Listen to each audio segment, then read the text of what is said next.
Hey YouTube, it's Moogle847, and I really think that I should start calling this the Moogle Cafe. And the reason why I want to call this the Moogle Cafe is the fact that I used to want to do a website called the Moogle Cafe, where I would do game reviews, movie reviews, whatever. So, yeah, I'm going to call this the Moogle Cafe. Because as far as I know, no one has ever thought of Moogle Cafe. So, mine now. Anyway, so this is Moogle Cafe's movie reviews, and so we are going to go ahead and do Star Wars Episode 4, A New Hope. Now, this is the beginning of the original trilogy, and everybody will agree that this trilogy was the best. And believe me, I'm one of those ones that is not going to contest that. I mean, this was... as good... as fun as the prequels can be, this was the genuine thing. And the good thing is, this is the 2008 edition of these DVDs. And good part of that, after my disc falls out, which I wasn't supposed to do... Sorry.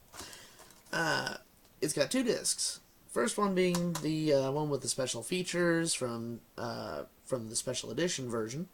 And this one has the original Laserdisc copy of the original unaltered editions. And believe me, those are the ones that usually everyone's looking for. So as good as the Blu-ray editions are, this is it. This is the genuine experience for me.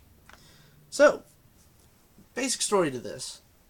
You have Princess Leia, being played by Carrie Fisher, is trying to get back to her home planet of Alderaan. Unfortunately, as she's going along, she ends up being intercepted by the Empire. And when the Empire catches up to her, she has no choice but to stick these battle plans to this massive Death Star, big space station that the Empire's building. She decides to stick these plans into a couple droids, and the droids then get off of the ship and hide on a planet called Tatooine, which coincidentally is directly below where Princess Leia is.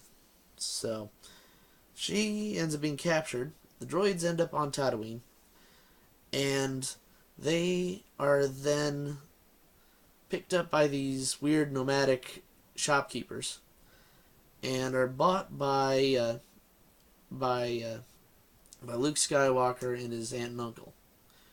Well, Luke Skywalker wants to get away from the homestead that he lives in, or the little farmstead that he lives in, and go help against the Empire.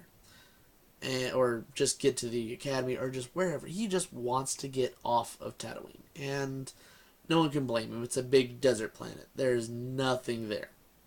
So, he wants to get off of the planet.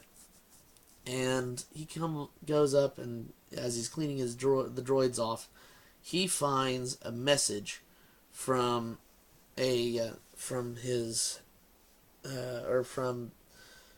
this princess, and she's looking for Obi-Wan Kenobi, who's apparently on Tatooine. So Luke thinks he might know about the guy, but is told that no, he shouldn't worry about it. He should just go ahead and keep doing what he's doing. And when he gets back from his dinner, he finds that one of the droids has run off. Oh yeah, by the way, the droids are C-3PO and R2-D2. Yeah, it's kind of fun how they decided to shoehorn them into the original, or the prequels. But, anyway. So, R2 has run off, looking for Obi-Wan. And so Luke goes up and takes C-3PO, and they try to find him. Unfortunately, they're attacked by a different nomadic race of beings that are on Tatooine. And after he's attacked, he ends up being knocked out and is saved by Ben Kenobi, who, after Luke tells him that he's looking for Obi-Wan Kenobi, tells him that, yeah, actually, that is him. That Obi-Wan Kenobi is Ben. So, there you go, Obi-Wan Kenobi. Well, Obi-Wan being played by Alec Guinness, and, oh yes, I forgot, Luke Skywalker being played by Mark Hamill, who, yeah, everyone knows him now because he was the voice of Joker for a long time in the Batman animated series, and he was the voice of the Fire Lord in the Avatar: The Last Airbender series, and he's also the trickster in both the original and the new version of Flash. But, I digress. Anyway, so as I said, I was saying, so Luke decides he's going to help Obi-Wan by getting him to Mos Eisley to try to help, or try to go up and get him off-world. Well, he doesn't realize that the Empire is looking for him, and finds that the shopkeepers that sold him the droids are dead. And he puts two and two together and says, someone's going to find out where my home is. So he goes off and he ends up finding, his aunt and uncle are dead. So he goes ahead and goes up with Obi-Wan and decides he's going to leave the world with Obi-Wan and join the rebellion. Also, at this point, Luke has gotten hold of his father's lightsaber that Obi-Wan was holding for him, and proceeds to get on the transport, or gets on a transport, or a little freight ship that is being run by a smuggler, being played by Han Solo, and the smuggler's name is, let's try that again.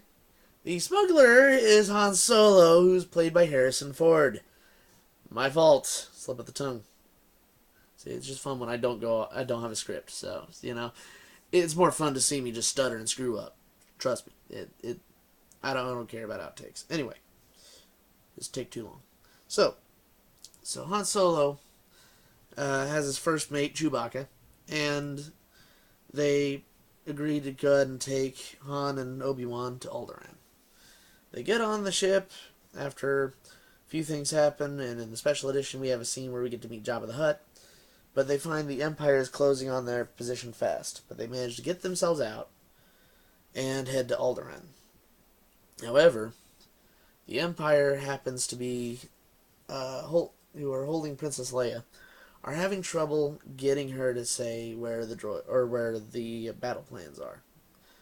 So she goes up, and after being told that, hey, this station that we're on, the Death Star, it is able to destroy planets, and since you're not wanting to tell us where you've got these plans hidden, or where the rebel base is, we're just going to go ahead and test fire this on your home planet.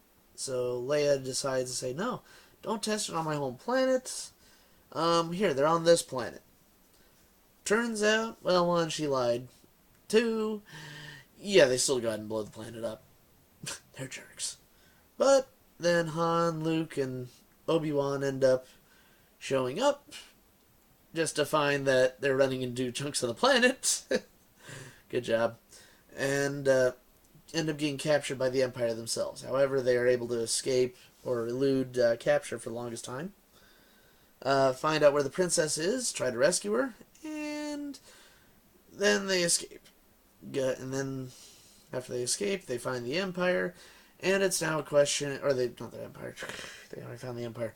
They find the rebels. I'm so sorry. A lot of things going on in my mind. Anyway, so they find the rebels. And after they find the rebels, now the question is, are they going to be able to defeat the Empire? So, there you go. Basic story to Star Wars. At least for A New Hope. Now, fun facts about this. One, this is the first time that a lot of people got to hear John Williams on a massive scale outside of, like, the Lost in Space anthem and even the Gilligan's Island jingle. Yeah, he wrote that. Look that up now. Anyway, so, he did his music for this, and, I mean, he's got a lot of good pieces in there. I mean, come on, the music for the Cantina, everybody remembers that one. The music for when they're on the Death Star and we're about to be crushed by a trash compactor. Yep, there you go. But no, the ones that I still say stand out the most. Well, that in the Binary Sunset scene, but no, the ones that stand out the most are the pieces for when you've got this dogfight after they escape the Empire and are trying to head to the Rebel base. and you've got this whole thing where these scout ships are trying to shoot them down or shoot them out of the space there, and can't do it. You know, and they got this great music piece in there, and you're just up there. You're ready for it. You are in this. And then the other one that's one of my favorites is when they do the initial attack on the Death Star.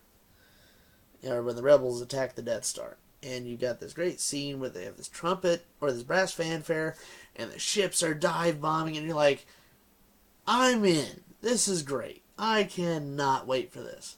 So yeah, good movie. Good movie.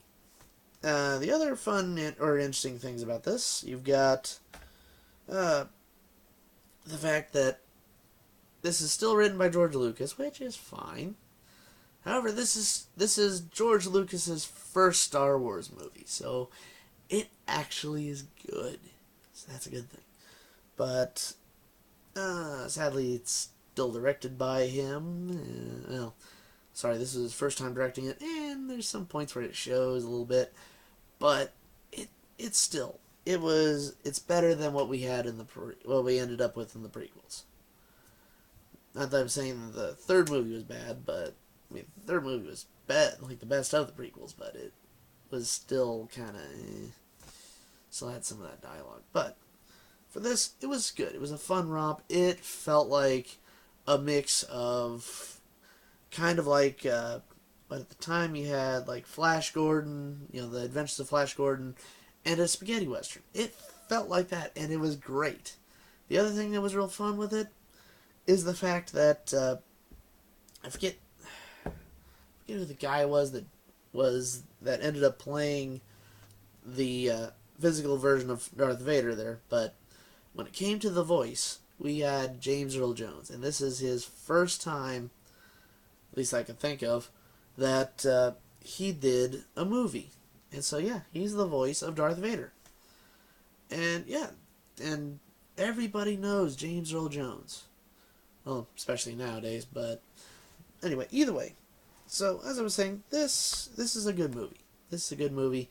I had a blast with this movie, and I grew up watching this. Granted, I'm still a Star Trek fan, you know, more than Star Wars, but this was fun. This is a fantastic movie to watch.